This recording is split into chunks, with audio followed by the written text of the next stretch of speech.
आज जो मैं स्टोरी एक्सप्लेन करने वाली हूँ वो बहुत ज्यादा इंटरेस्टिंग है, जो कि बाहर बहुत ज्यादा पढ़ाई करके अपना काम धंधा करने के लिए अपनी कंट्री चाइना वापस लौटता है। यहाँ पर तो सभी लोग उससे उसकी शादी के बारे में सवाल करते हैं, लेकिन उस सीईओ को तो पता ही नहीं कि उसकी तो एक ऑलरेडी डॉटर है। लेकिन उसकी डॉटर को तो इस चीज का पूरा अंदाजा है। यहाँ पर वो हमारे सीईओ को अप्रोच भी करती है, लेकिन हम देखते हैं वो तो उसे नेग्लेक्ट करके चला गया था। तभी हमें पता चलता है कि सीईओ की जो गर्लफ्रेंड थी वो अभी जेल में है, और उसके जेल में होने के पीछे के रीजन उसके अंकल हैं। और उसके उस बुरे अंकल ने ही उसका ब्रेकअप करवाया है, और बस इतना ही नहीं, बाद में उसे जेल भी भिजवा दिया। तो आज ड्रामा में हम जानेंगे कि वो छोटी बच्ची अपने मॉम डैड को आपस में मिला पाएगी या नहीं, या फिर वो अपना और अपनी मॉम का फेथ एकदम से चेंज कर देगी। तो ये सब जानने के लिए वीडियो को पूरा देखिए।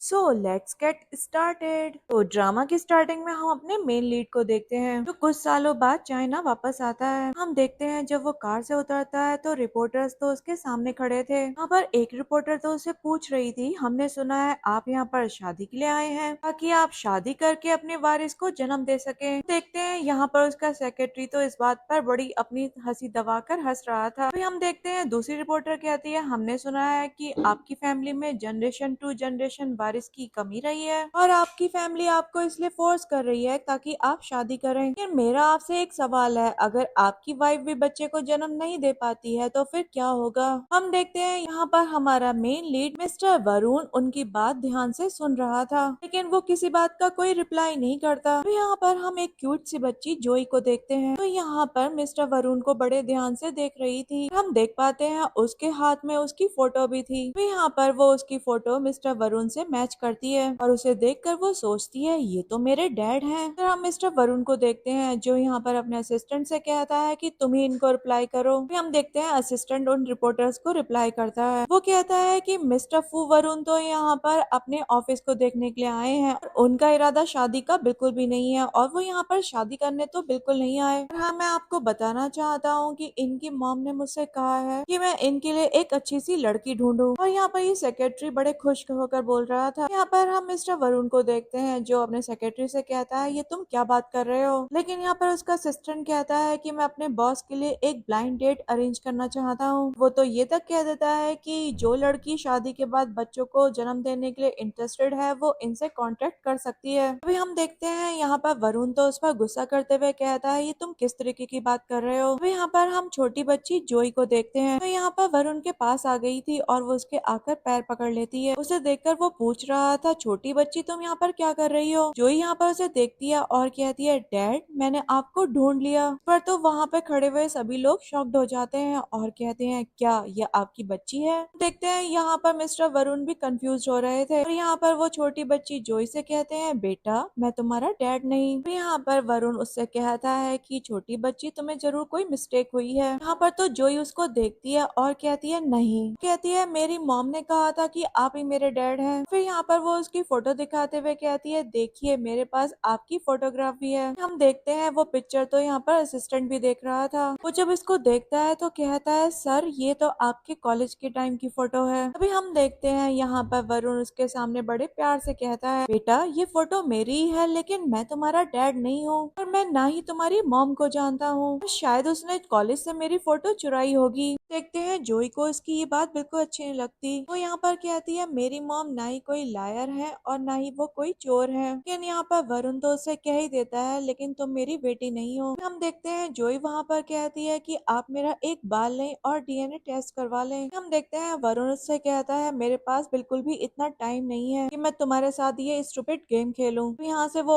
फोटो भी लेकर चला जाता है। यहाँ पर सारे रिपोर्टर्स भी उसके पीछे पीछे चले जाते हैं। तभी हम देखते हैं उसका असिस्टेंट तो वहीं पर रुक गया था। यहाँ पर वो जोई के सामने बैठ जाता है और कहता है, मेरे बॉस तुम्हारा बाल नहीं लेना चाहते तो ना ले, लेकिन तुम मुझे अपना बाल दे दो, मैं तुम्हारा डीएनए टेस्ट करवा दूंगा। लेकिन तुम भी मेरी एक बात याद रखना, अगर तुम झूठी निकली तुम्हें और तुम्हारी मॉम को बहुत ज्यादा प्रॉब्लम हो जाएगी। हम देखते हैं जोई कुछ सोचती है और फिर कहती है, मैं झूठ नहीं बोल रही हूँ। यहाँ पर उसको अपना बाल देते हुए कहती है कि आप बेशक टेस्ट करवाएं। तभी यहाँ पर असिस्टेंट भी बाल लेकर वहाँ से चला जाता है। नेक्स्ट सीन में हम जोई को एक जेल में देखते हैं, क्योंकि जोई की मॉम यहाँ जेल में थी, और यहाँ पर जोई अपनी मॉम से मिलने के लिए आती है। और यहाँ पर जोई की मॉम ही हमारी स्टोरी की फीमेल लीड है। यहाँ पर जोई और उसकी मॉम को आमने सामने बैठा हुआ देखते हैं। उनके बीच में एक कांच की दीवार थी और वो दोनों एक दूसरे से फोन पर बात कर रहे थे। यहाँ पर ये दोनों एक दूसरे को देखकर काफी इमोशनल हो रहे थे। अभी हम देखते हैं जोई अपनी मॉम को बताती है, मॉम आज मैंने डैड से बात करी। तभी हम देखते हैं जोई अपनी मॉम से कह रही थी, मॉम डैड कह रहे थे मैं लायर हूँ, शायद वो मुझे लाइक नहीं करते। देखते हैं जोई की मॉम एनन उसको समझाती है और कहती है ऐसी बात नहीं है जोई बेटा, तुम्हारे डैड तुम्हारे पास्ट के बारे में जानते नहीं, इसलिए उन्होंने ऐसा कहा कि तुम उसकी बेटी नहीं हो, और अगर उन्हें पता चलता है कि तुम ही उनकी बेटी हो तो मेरा यकीन करो इस वर्ल्ड में वही तुम्हें सबसे ज्यादा प्यार करेंगे। फिर हम देखते हैं जोई अपनी मॉम से बड़े भोलेपन से कहती है, बाकी डैड्स को तो पता होता है कि उनके किड्स कौन है, लेकिन मेरे डैड को क्यों नहीं पता कि मैं उनकी बच्ची हूँ। अभी हम देखते हैं यहाँ पर एनन उससे कहती है, इस सब में मिस्टेक मेरी है क्योंकि मैंने ही तुम्हारे बारे में तुम्हारे डैड को नहीं बताया। और यहाँ पर एनन की आंखों में तो आंसू आ गए थे। यहाँ पर वो जोई को समझाते हुए कहती है कि तुम मुझसे प्रॉमिस करो कि तुम गिव अप नहीं करोगी और हर हाल में अपने डैड से मिलोगी। यहाँ पर हम जोई को देखते हैं जो अपनी मॉम को कहती है, हाँ ओके मॉम मैं अपने डैड से जरूर मिलूंगी। फिर वो अपनी मॉम से कहती है, मॉम आपने क्या कुछ रॉन्ग किया है जो आप जेल में है और मैं डैड से बोल के आपकी हेल्प करने के लिए बोलूं। फिर हम देखते हैं एनन उससे कहती है, नहीं मेरा नाम तो अपने डैड के सामने बिल्कुल भी मत लेना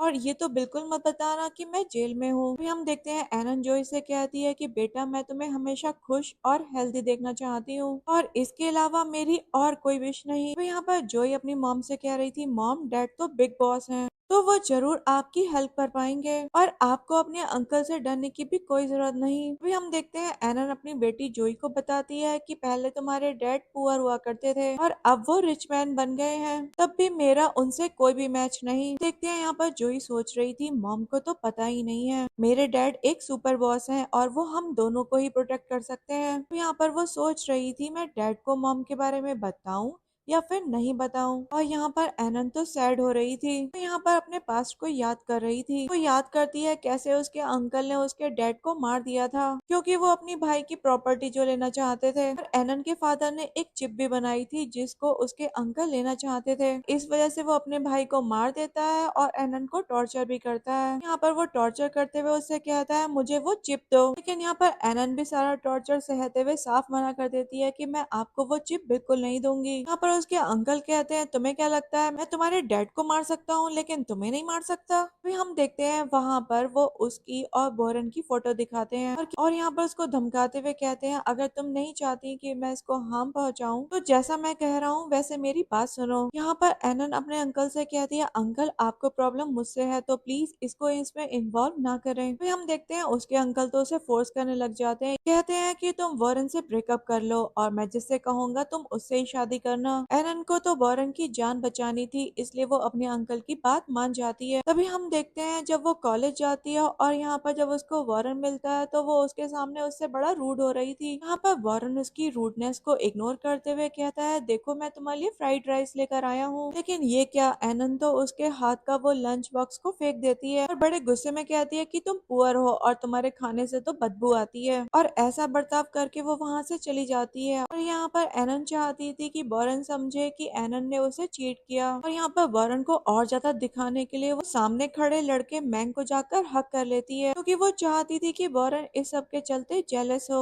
और उसके अंकल ने यहाँ पर मैंग से ही उसकी एंगेजमेंट फिक्स करी थी। फिर हम देखते हैं यहाँ पर एनन तो मैंग के साथ में कार में जाकर बैठ जाती है। पीछे से यहाँ पर वॉरेन तो चिल्लाकर कह रहा था, एनन मैं तुमसे नफरत करता हूँ। फिर ड्रामा में हम प्रेजेंट में देखते हैं कि वॉरेन भी अपने सपने में यही सब कुछ याद कर रहा था। वो सपने में भी चिल्लाकर कह रहा था, एनन मैं तुमसे बहुत नफरत करता हूँ। यहाँ पर उसकी आंख खुल जाती है और जब वो उठता है तो वो सोच रहा था कि एनन मैं तुम्हें क्यों याद कर रहा हूँ। तभी हम देखते हैं इसी दौरान उसके मॉम डैड आ जाते हैं और वो तो यहाँ पर इधर उधर देखने लग जाते हैं। तभी यहाँ पर वॉरेन उनको देखता है तो कहता है, आपको क्या हुआ मॉम डैड। यहाँ पर उसकी मॉम कहती है, हमने सुना कि तुम्हारी एक बेटी है, तो वो इस टाइम कहाँ पर है, कहीं दिखाई नहीं दे रही। यहाँ पर वॉरेन तो कुछ नहीं बोलता, उसका असिस्टेंट कहता है सर ने ही मना कर दिया उस बच्ची से कि वो इसके उसके फादर नहीं है और उसको वहाँ से भेज भी दिया। इस पर तो उसके मॉम डैड उस पर भड़कने लग जाते हैं और कहते हैं ये तुमने क्या किया। उसकी मॉम तो बड़े गुस्से में आ जाती है और उससे कहती है तुमने उसे क्यों भेजा। लेकिन यहाँ पर वॉरेन तो उनकी किसी बात पर ध्यान नहीं देता और कहता है मुझे एक मीटिंग में जाना है। ये कहते हुए कि मैं लेट हो रहा हूँ वहाँ से चला जाता है। जैसे असिस्टेंट भी जाने को था तभी यहाँ पर वॉरेन के डैड उसे रोक लेते हैं और उस पर गुस्सा करते हुए कहते हैं अगर उसने बच्ची से ऐसा बोल भी दिया कि वो उसका फादर नहीं है तो ये तुम्हारी रिस्पॉन्सिबिलिटी थी, तुम उस बच्ची का ध्यान रखते, तुम भी उसको वहीं छोड़कर चले आए, उसे घर तो लेकर आते, क्या पता वो सच में ही हमारी पोती निकलती। और यहाँ पर वॉरेन की मॉम भी कह रही थी कि हाँ ये बिल्कुल सही कह रहे हैं, वो हमारी इस जनरेशन की इकलौती वारिस है तो हम उसको इस तरीके से बिल्कुल नहीं खो सकते, मैं उसे किसी भी हाल में ढूंढना होगा।